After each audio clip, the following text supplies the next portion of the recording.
दोस्तों, आज हम एक बहुत इंटरेस्टिंग टॉपिक डिस्कस करने जा रहे हैं। जिस तरह आप लोगों ने ऑब्ज़र्व किया होगा कि पिछले कुछ दिनों में पाकिस्तान में पेट्रोल की प्राइसेस भी बहुत ज़्यादा बढ़ गई हैं।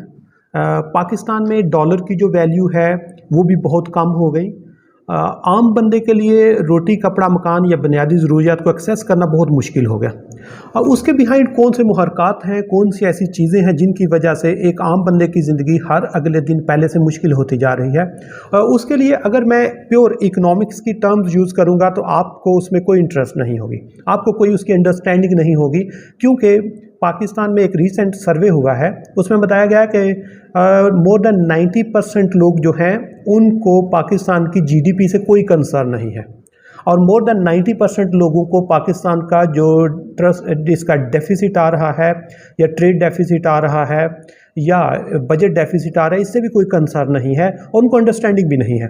पाकिस्तान के इसी तरह इतने परसेंट ही लोगों को पाकिस्तान के जो इन्वेस्टमेंट प्लान्स हैं, गवर्नमेंट की जो प्रायोरिटीज़ हैं, या जो जिनको हम सिंपल कह सकते हैं प्योर इकोनॉमिक टर्म्स, उनकी कोई अंडरस्टैंडिंग नहीं है।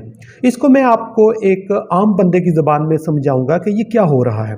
अगर हम पेट्रोल प्राइसेस पे डिस्कस करें तो क्या वजह है कि हर अगले दिन पेट्रोल की प्राइसेस जो है वो बढ़ती जा रही हैं, और सिर्फ पेट्रोल की प्राइसेस बढ़ने से ये नहीं कि प्राइस बढ़ रही है, इसका इम्पैक्ट आपकी हर चीज़ पे होता है। वो किस तरह होता है, किस तरह प्राइसेस बढ़ती हैं, इस पे थोड़ी सी एक आम बंदे की ज़बान में हम डिस्कस करते हैं। पहली चीज़ कि पेट्रोल की प्राइसेस क्यों बढ़ती हैं, और पेट्रोल की प्राइसेस बढ़ने के लिए सबसे पहला जो इंडिकेटर होता है वो होता है कि इंटरनेशनल मार्केट जहां से हम पेट्रोल परचेज़ करते हैं उनकी प्राइसेस बढ़ती हैं, जिसकी वजह से मजबूरन पाकिस्तान को अपनी कीमतें बढ़ानी पड़ती हैं। लेकिन पिछले 3 साल में जब करंट गवर्नमेंट आई तो उस वक्त इंटरनेशनल मार्केट में जो पेट्रोल की प्राइस है वो तकरीबन $78 पर बैरल थी। अब $78 में एक बैरल आपको मिलता था, तो आपकी पाकिस्तान में उस वक्त प्राइसेस 93 रुपीज़ पर लीटर।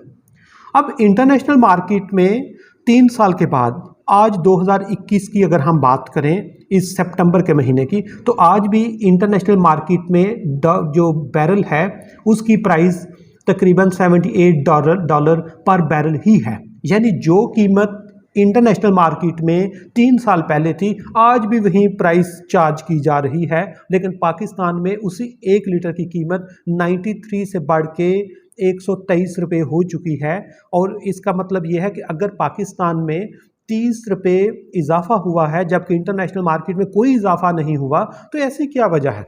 पाकिस्तान ने प्राइसेस 93 पे क्यों नहीं रखी, और ये क्या करने क्या जा रही है?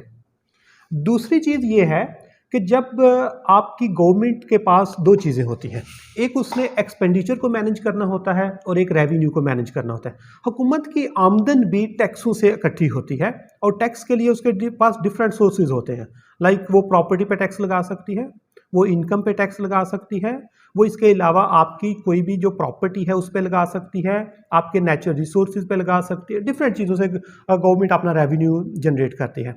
अब रेवेन्यू जनरेट करने के लिए जो पेट्रोल पे टैक्स है ये सबसे आसान हदफ होता है, क्योंकि ये एक ऐसी चीज़ है कि हर बंदे ने इस्तेमाल करना है। अगर आप पेट्रोल को देखें तो ये मोटर बाइक वाले और छोटी गाड़ियों वाले पेट्रोल यूज़ करते हैं। जब पेट्रोल की कीमत बढ़ती है तो ऑटोमेटिकली उनके जो परचेजिंग पावर है वो कम हो जाती है। दूसरे नंबर पे अगर हम लोग इसमें देखें डीज़ल, तो डीज़ल जो है ये आपकी जितनी आमदोरफ्त के लिए बड़ी ट्रांसपोर्ट यूज़ होती है, जिनको हम मोड ऑफ कम्युनिकेशन कहते हैं, और उस ट्रांसपोर्टेशन के लिए डीज़ल बहुत ज़्यादा यूज़ होता है, उसकी प्राइसेस बढ़ जाती हैं। अगर हम तीसरे नंबर पे देखें तो वो आपका केरोसिन ऑयल है, जिसको आप मट्टी का तेल कहते हैं। मट्टी का तेल उन दूर दराज इलाकों में यूज़ होता है जहाँ पे आपके पास एलपीजी की एक्सेस नहीं होती। और चौथी चीज़, जो लाइट डीजल होता है ये आपकी इंडस्ट्री में यूज़ होता है। तो इसलिए जिस वक्त आपकी ऑयल की कीमतें बढ़ती हैं तो उससे एक मोटरसाइकिल वाले से लेकर छोटी गाड़ी तक, इसके बाद जब डीजल की बढ़ती है तो एक फार्मर, एग्रीकल्चर या ज़राअत में काम करने वाले बंदे से लेके ट्रांसपोर्टेशन तक यूज़ होता है, जो पब्लिक ट्रांसपोर्ट यूज़ कर रहे हैं।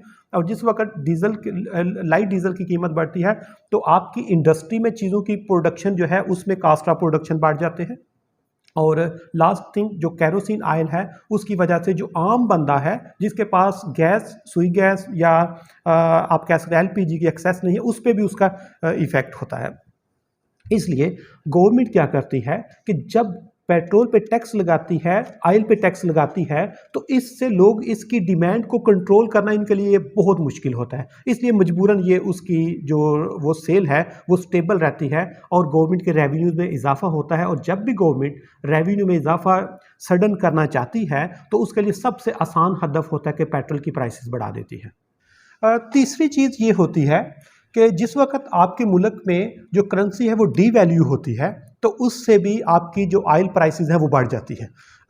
जिस तरह आपको आइडिया है कि इंटरनेशनल मार्केट में हम डॉलर्स में इसको परचेज करते हैं ऑयल को, और अगर डॉलर की वैल्यू 100 से 150 रुपये हो जाए तो जो चीज़ आपको 100 रुपये में मिलती थी अब आपको 150 में मिलेगी, और अगर डॉलर की वैल्यू 150 से 200 जाएगी तो आपको 150 वाली चीज़ भी 200 में मिलेगी। इसलिए जिस वक्त हमारे अपने ही मुल्क में इंटरनेशनल मार्केट में प्राइस चेंज नहीं हो रही लेकिन हमारी ही करेंसी डीवैल्यू हो रही है तो उससे भी ऑयल प्राइसेस बढ़ती जाएंगी, जो कि पाकिस्तान में एक बहुत बड़ा फैक्टर है।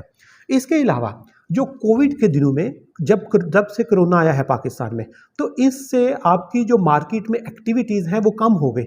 अब जब एक्टिविटीज़ कम हुई तो गवर्नमेंट के पास जो रेवेन्यू है, जो टैक्स कलेक्शन थी वो बहुत कम हुई। अब गवर्नमेंट ने अपनी टैक्स कलेक्शन तो बढ़ानी थी, जब बजट में उन्होंने हदफ दिया कि हम इतना टैक्स कलेक्ट करेंगे, अब इंडस्ट्री ही नहीं चली, मार्केट ही स्लो हो गई, तो अब उनके पास जो वो सोर्सेज थे वो लिमिटेड हो गए। अब उन्होंने क्या किया, उन्हें फिर टैक्स लगाना था, तो सबसे आसान हदफ फिर पेट्रोल की प्राइसेस होती हैं। इसलिए ये पेट्रोल की प्राइसेस को इंक्रीज करते जा रहे हैं, जिससे हर तबका फ़िक्र की ज़िंदगी या उसकी जो परचेजिंग पावर है वो कंपैरेटिवली कम होती जा रही है। अब जिस वक्त ये कम हो रही है, इसका आगे फ्यूचर में क्या होगा? फ्यूचर में मैंने इस पे कुछ इकोनॉमिस्ट पे, कुछ पॉलिसी मेकर और कुछ एक्सपर्ट लोगों से डिस्कस किया कि what will happen in coming days, in near future. तो उन्होंने ये बताया कि अगर नियर फ्यूचर में हमारे पास जो इंटरनेशनल मार्केट में जो बैरल की प्राइस है वो स्टेबल रहे, अगर स्टेबल रहे तो फिर भी पाकिस्तान में जो ऑयल प्राइसेस हैं ये अगले कोई 4 से 6 माह तक ये आपकी कम अज़ कम 150 रुपया 150 रुपीज़ पर लीटर पर चली जाएगी, क्योंकि ऑटोमेटिकली इंटरनेशनल मार्केट में 78 पे भी रुका रहे फिर भी हमारी जो करेंसी की डीवैल्यू हो रही है उसकी वजह से हमारी जो प्राइसेस हैं वो 150 रुपीज़ पर लीटर को वो क्रॉस कर जाएगी।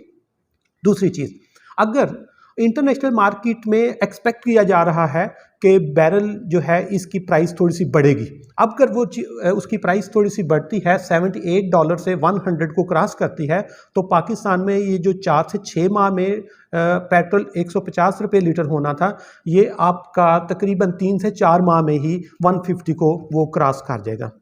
तीसरी चीज़, अगर कोई इंस्टेबिलिटी आती है किसी टाइप की, वो आपकी पॉलिटिकल इंस्टेबिलिटी आ सकती है, वो आपकी इकोनॉमिक इंस्टेबिलिटी आ सकती है, वो आपका कोरोना का प्रेशर आ सकता है, या आपकी अक्रॉस द बॉर्डर जो है वो सिचुएशन ख़राब होने की वजह से कुछ भी इंस्टेबिलिटी आती है, तो उससे आपकी जो करेंसी है, जो डॉलर है, उसकी वैल्यू फ्लक्चुएट करेगी। और जब करेंसी की वैल्यू फ्लक्चुएट करेगी यानी डॉलर की वैल्यू बढ़ेगी और पाकिस्तानी रुपये की वैल्यू कम होगी, तो उससे भी ये जो पेट्रोल की प्राइस है ये उसी तरह 4 से 5 महीने तक 123 रुपये से बढ़ के 150 रुपये होने के चांसेस बहुत ज़्यादा हैं। और ये सिचुएशन बताई है कि पहले नंबर पे कि अगर इंटरनेशनल मार्केट में ऑयल की प्राइस बढ़ती है तो ऑटोमेटिकली हम इजीली 150 को क्रॉस कर जाएंगे।